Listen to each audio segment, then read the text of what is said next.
Data analysis isn't about math. It's about how we think. With numbers. Why do so many students lose points here? Even when the math is easy. Even when it feels obvious. It's not about the rules. It's about how quickly we accept numbers as facts, without stopping to think. This video won't teach you tricks. It will show you what to question, before you trust the numbers. Which one feels like a bigger change to you? 10 to 20, or 1000 to 1100? Just trust your first reaction. What are you actually comparing here? The change, or just the final value? Both increased, but notice where each one started, 10 versus 1000. Both show a percentage change. They look similar at first, but the meaning depends on where you start. When you see a percentage change, ask this first: out of how many? Percent change alone is not enough. Ask one more thing. What's the baseline? If two options only compare percentages and ignore the baseline, one of them is wrong. A report says, Group A increased by 100%. Group B increased by 10%. Which claim should you question first? Before believing any percentage, stop for a moment. Ask one simple question: out of how many? A big percentage doesn't always mean a big change, without the baseline. Now let's talk about averages. They look simple, they sound objective, but they often tell the wrong story. Most values are here, but the average ends up here. Is that really typical? That's why we use the median. It stays stable, even when one value is extreme. One extreme value can change the average, but it does not change the middle value. Before reacting to a percentage, pause for a moment and check the starting point first. On the SAT, you are often given a single number and asked to trust it. What you are not shown often matters more than what you are shown. Before you calculate anything, ask these three questions: who is included? Compared to what? Over what period? On the SAT, you don't solve. You look for what doesn't belong. All four options look reasonable at first, until you stop and ask the three questions. One option ignores the baseline. Another ignores who is included. A third ignores the time period. After elimination, only one option still makes sense, and it isn't obvious at first. Because the SAT rewards clear thinking, not fast calculation or perfect memory. You may have noticed something by now. We didn't start with formulas. We didn't rush to calculations. And we didn't give you answers right away. Instead, you kept seeing numbers that looked clear, but somehow felt confusing. Percentages that sounded impressive. Averages that didn't tell the whole story. Comparisons that felt reasonable, but didn't quite add up. That wasn't accidental, because in SAT data analysis, mistakes rarely come from bad math. They come from asking the wrong question. Before you calculate, you have to decide what actually changed, what it's being compared to, and what those numbers really represent. That's why, in SAT data analysis, the right question beats the right formula, almost every time. Now, let's start with the most common place where this mistake appears: percentages and baselines. This is where the real work begins. Percentages feel familiar. They look simple, but in data analysis, those familiar numbers often lead students in the wrong direction. Not because the math is hard, but because the question is unclear. Let's see why. Take a careful look at this change. The value goes from 2 to 3. That change is often described as a 50% increase. And when students hear 50%, it immediately feels large. 50% sounds dramatic, so many students react right away. They assume something big happened. And visually, the graph seems to agree. The bars look very different. The increase looks obvious, almost too obvious to question. But pause for a moment. Before trusting the percentage, ask what you are really seeing. Yes, the number changed. That part is true, but how much did it actually change? It increased by just 1 unit. And compared to what? Right now, we are reacting to how the change looks, not to what the change means. Percentages feel informative. They feel precise. They feel mathematical, but that feeling can be misleading. In data analysis, the calculation is rarely the hard part. The real mistake is reacting too quickly. The math is easy. The thinking comes first. At this point, many students feel they understand the situation. The percentage is clear. 50% sounds meaningful, but there is a problem. We still don't know what that 50% is actually based on. 50% of what? A small starting value? A large one? Right now, that information is missing. And without it, the percentage alone cannot tell the full story.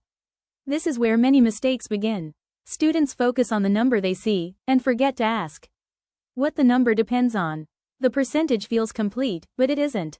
Something important is hidden in the background. Until we know the starting point, we don't really know how big the change is. We only know how it sounds. Now look at these two situations side by side. On the left, the value goes from 2 to 3. On the right, the value goes from 200 to 201. In both cases, the change is exactly the same. The increase is +1. Nothing more, nothing less. But the percentages tell very different stories. On the left, that single unit becomes 50%. On the right, the same 1 unit becomes only half of 1%. The numbers didn't change. The math didn't change. What changed was where we started. When the starting value is small, the same increase looks dramatic. When the starting value is large, the same increase almost disappears. This is why percentages can feel confusing. They react to the base value, even when the actual change stays the same. Many students assume that a larger percentage must mean a larger effect. But that assumption doesn't always hold. Percentages don't measure impact by themselves. They describe a relationship, and that relationship depends entirely on what you compare the change to. If you ignore the starting point, the percentage can easily exaggerate or hide what really happened. The change is real, but the story you tell about it depends on the baseline. Before moving on, let's pause and lock in the key habit. Percentages don't stand on their own. They only make sense when you know the baseline behind them. A large percentage can come from a very small change, and a small percentage can hide a change that still matters in real terms. This is why reacting quickly is often the wrong move in data analysis. The goal isn't speed, the goal is clarity. Before calculating anything, slow down and ask, what is really being compared? What actually changed, and compared to what? If you build that habit, percentages stop feeling confusing, stop feeling dramatic, and start becoming genuinely useful tools. It looks like a big jump. The line goes up, smoothly, consistently. At first glance, it feels like real growth. But pause for a moment. What exactly is changing here? Each point increases by the same amount. Just 1 unit. Again. And again. So why does it look so dramatic? Because the scale makes it feel that way. Because the baseline is hidden. Because the graph invites you to focus on the slope, not the size of the change. Nothing here tells you whether this increase is meaningful. Nothing tells you what you should compare it to, or whether this difference matters at all. Yet, many students see a rising line and immediately assume progress. That's the illusion. Not because the numbers are wrong, but because the question came too late.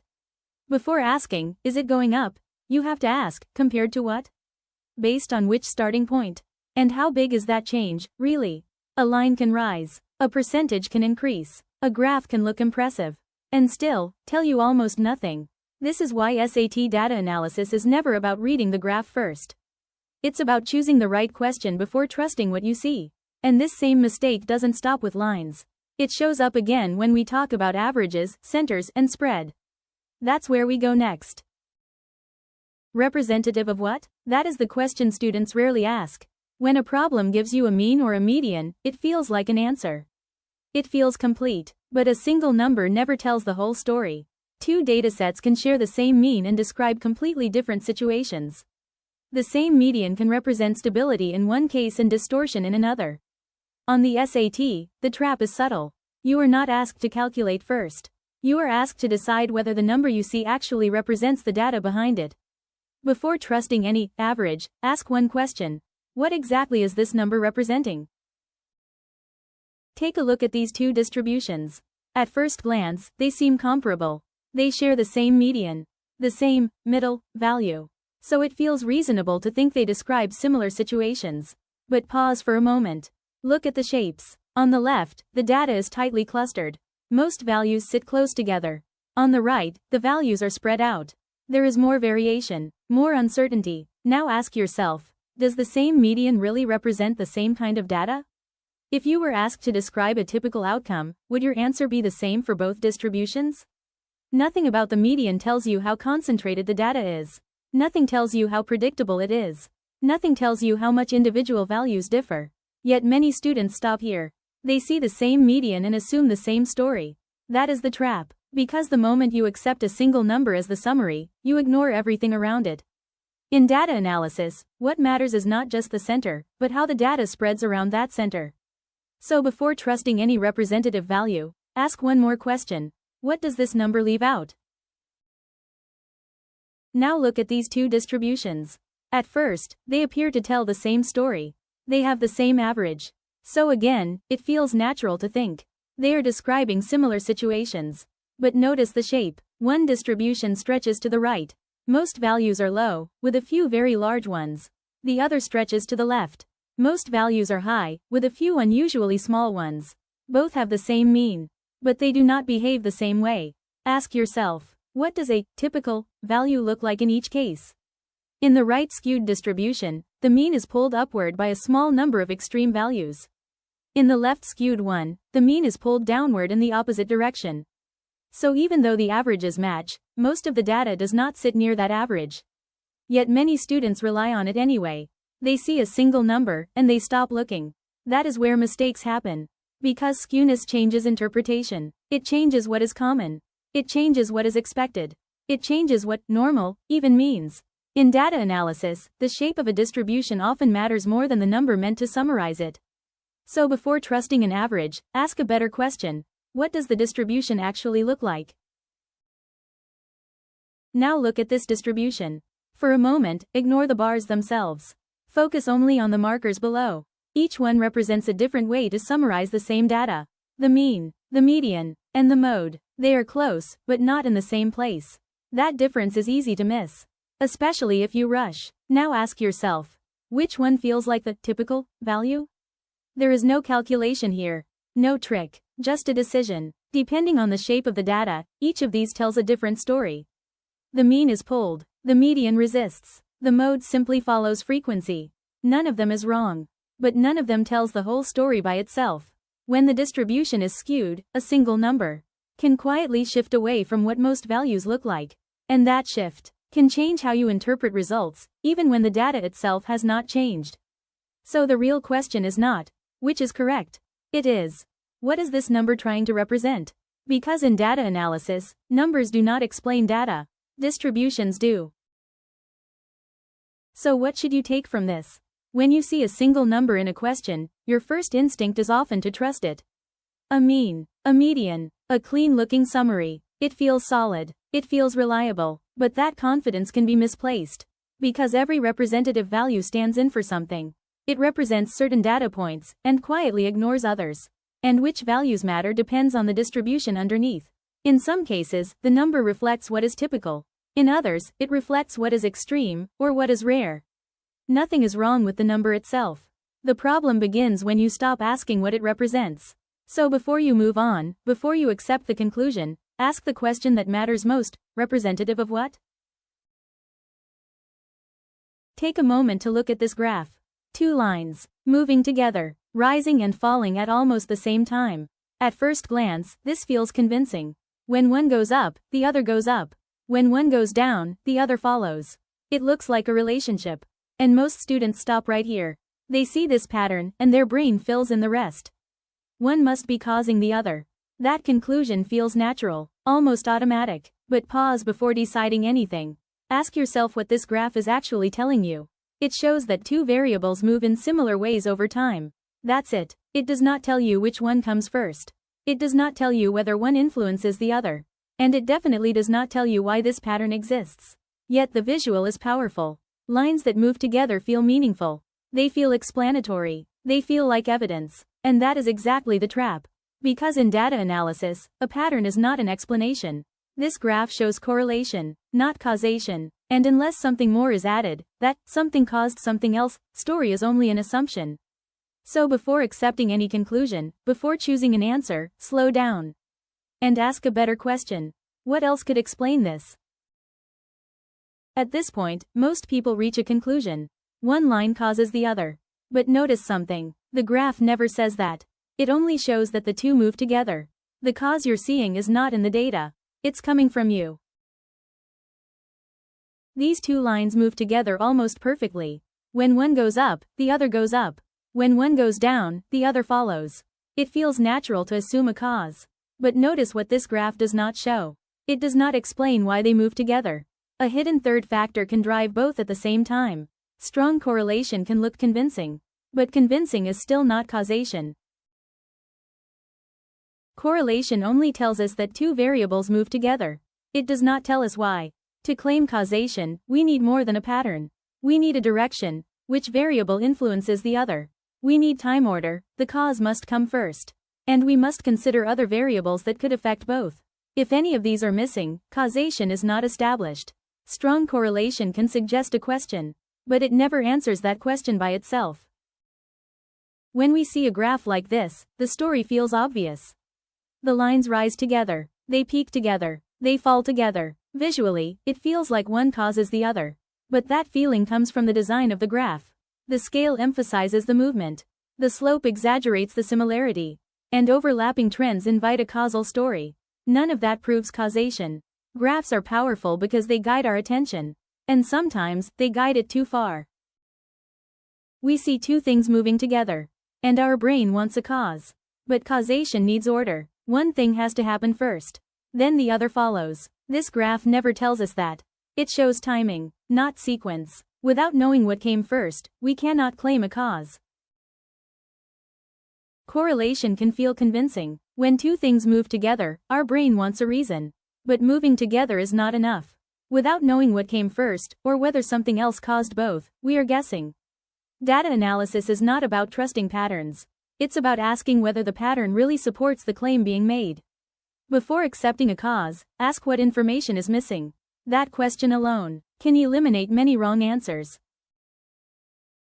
When correlation fails, we don't stop thinking. We look at samples. We ask whether the data we see is large enough, representative enough, and collected in a reliable way. That's how we infer. But inference has limits. A small sample can exaggerate effects. A biased sample can tell the wrong story. Even clean-looking data can lead to bad conclusions if the sample is flawed. In the next block, we'll see how SAT questions quietly test this skill. Not by asking for formulas, but by asking whether the data actually supports the claim. You're looking at two groups. Group A looks higher than Group B at first glance, the difference feels real. But pause for a moment. Is this actually enough evidence? Because what you see is just a summary. And summaries hide uncertainty. One group might be based on only a few observations. The other might represent hundreds. The averages may look different. But the question isn't what is higher. The question is, how confident should we be in that difference? That's where inference begins. Look at these two results. They have the same average. So at first glance, they look equally convincing. But they're not. On the left, the result comes from just 5 observations. Each point matters a lot. Add one new value, and the average can shift easily. On the right, the average comes from 200 observations. Individual variation still exists, but it balances out. The result becomes stable. This is the key difference. The average alone doesn't tell us how reliable the result is. The sample size does. Same average, very different confidence. Before trusting a conclusion, always ask where the number came from. Look at what happens when we slightly change the data. In a small sample, one extra data point can shift the average a lot. The average feels precise, but it's actually fragile. In a large sample, the same small change barely matters. The average becomes stable, because many data points balance each other out. So the number itself doesn't tell the whole story. We have to ask how easily that number could change. Sample size doesn't change the calculation. It changes what the calculation is worth. The calculation is the same. Both samples give the same average. But what we can conclude from them is very different. With a small sample, one new value can change everything. The average moves, and our conclusion moves with it. That doesn't mean the calculation is wrong. It means the evidence is weak. With a large sample, individual values matter much less. The average becomes stable, and when the average is stable, our conclusion becomes more reliable. In data analysis, the question is not, can I compute this? It's, how confident should I be in this result? Both samples show a difference. That part is true, But the SAT is not asking whether a difference exists. It's asking which conclusion is justified by the evidence. A small sample can suggest a pattern. A larger sample makes that pattern more reliable. So the real question is not, do these averages differ? It's, how confident can we be in what we're seeing? That shift in thinking is what turns data into evidence. On the SAT, simply noticing a difference is never the final step. The test asks whether that difference actually supports a conclusion. Sample size matters. Larger samples make averages more stable and conclusions more trustworthy. Smaller samples can change quickly and should be treated with caution. So when you evaluate a claim, don't ask, is there a difference? Ask, how strong is the evidence behind it? That question is what the SAT is really testing. Averages can look convincing, but an average can shift, especially with a small sample. So inference is not about finding a number. It's about judging the strength of evidence. Sample size changes reliability. With more data, random noise has less power. With less data, one new observation can change the story. So on the SAT, the best answer is usually the one that matches the evidence you actually have. Not the strongest claim, not the most confident wording, just the conclusion the data truly supports. The SAT rarely asks for an exact value. Instead, it asks what the data actually allows you to conclude. And that conclusion depends on evidence, not confidence, not how clean the numbers look. Evidence. Sample size tells us how stable an average is. It tells us whether a difference is meaningful or just noise. That's why the SAT often rewards cautious answers. Answers that say, may, suggests, or is consistent with. Not because they are vague, but because they are honest. Good inference is not about saying more. It's about saying only what the data supports. And now that mindset, judging evidence before conclusions, is exactly what we'll need in the next block. We are looking at the same data. Nothing was changed. Nothing was removed. The only difference is where the story starts. Starting here, the pattern looks noisy. The trend feels weak, almost uncertain. Starting just a little later, the same data suddenly looks like clear growth. This is not a trick. It's a choice. And that choice completely changes how the data feels. On the SAT, graphs are often shown without explaining why a time range was chosen. Your job is not to trust the picture, but to ask why the picture begins there. The trend looks clear. The line goes up, smooth, convincing. But pause for a moment. How much data are we actually using to decide that? Just this short segment. Everything before it is ignored. Everything after it is pushed aside. The conclusion feels strong not because the data is strong, but because we focused on a very small window. Same trend, different conclusion. The question is not, does the line go up? But, is this enough data to trust the story? This trend looks clean, but it is based on a very small slice of time. Just a few points are doing all the work. Everything before is ignored. Everything after is excluded. The picture feels strong, not because the data is strong, but because the window is small. When a conclusion rests on so little data, it can flip very easily. That is not insight. That is fragility. We see a clean upward trend. And it feels convincing. But pause for a moment. Look at how much data is actually being used to support that conclusion. Only a small slice of the full timeline is doing all the work. Outside that window, the pattern weakens. It even changes direction. This doesn't mean the trend is wrong. It means the evidence is thin. On the SAT, a conclusion can look solid simply because the time range was chosen carefully. Before you agree with a claim, ask one question. How much data is this conclusion really based on? What you see here feels convincing. The line is clear. The trend feels real. But remember, what you are seeing was selected. This conclusion doesn't come from all the data. It comes from which part was included, and which part was left out. On the left, the full timeline is messy. There are rises, drops, and uncertainty. No easy story. On the right, a short window is chosen. The same data, but suddenly the story looks obvious. This is not about lying.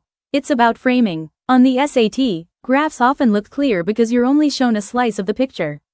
Your job is not just to read the trend, but to ask what you are not being shown. The data itself is factual. These points really exist. Nothing here is fabricated, but the conclusion does not come from the data alone. It comes from a choice. Someone decided where the story begins and where it ends. That decision may feel invisible, but it is powerful. Because once the time range is set, the trend is already shaped. The numbers didn't change, only the window did. Yet that single choice can make growth look strong, weak, or even disappear. On the SAT, this decision is rarely explained. So your job is not just to read the graph, but to recognize that a decision was made before you ever saw it. Before you trust any trend, pause for a moment. Because a trend, by itself, is never the full story. What matters is how that trend was created. Ask yourself 3 questions. Where did this time range start? Where did it end? And what was left out in between? Those choices are rarely accidental. They shape the slope, the strength, and even the direction of the trend you see. If the time window changes, the conclusion can change too. That doesn't mean the graph is wrong. It means the graph is only showing part of the picture. On the SAT, your job is not to react to what looks obvious. Your job is to question what you are being shown, and what you are not. Because the strongest answers don't come from trusting the graph. They come from understanding how the graph was built. Look at these 3 graphs. They all come from the same data. Nothing was changed, nothing was removed, but they don't tell the same story. Short window, on the left. It looks like clear growth. Medium window, in the middle. The trend still rises, but now the path starts to matter. And long window, on the right. The same increase becomes just one part of a noisier pattern. The data isn't lying, but the window is choosing what you notice. You've just spent about 30 minutes looking at numbers. But this wasn't a math lesson. It was a lesson about how numbers shape judgment. In SAT data analysis, mistakes rarely come from calculation. They come from trusting numbers too quickly. From accepting what looks obvious without asking what's really going on. This section of the SAT isn't testing how fast you can compute. It's testing how carefully you can think. You saw this pattern again and again. Percentages can sound dramatic even when the actual change is small. Averages can feel representative while hiding what the distribution shows. Correlation can tempt you to invent a cause that the data never proves. 2 samples can share the same mean and still describe very different realities. And the same dataset can suggest growth, stability, or uncertainty just by changing the time range. None of these graphs were wrong, but every one of them required a question before it deserved your trust. Strong data analysis doesn't start with calculation. It starts with a pause. A moment where you slow down just enough to stop the wrong conclusion from forming. Before reacting to a number, before reaching for a formula, you ask the right questions. Compared to what? Based on which data? Over what time range? And what might be missing? That pause is the skill the SAT is measuring. Not speed, not memorization, but judgment. Numbers don't mislead us. We mislead ourselves by trusting them too quickly. Once you learn to see the choices behind the data, what was included, what was left out, and why, you stop being persuaded by numbers. And start reasoning with them. That skill will help you on the SAT. But more importantly, it will help you anytime numbers are used to influence a decision. You've stayed with this for a long time. And that matters. The takeaway is simple. Pause before you calculate. Ask what's really being compared. And look for what's missing in the data. If you can do that, you're already doing what good data analysis requires. That's what SAT data analysis is testing. So keep practicing this way of thinking. On test day, you won't just follow numbers. You'll understand them.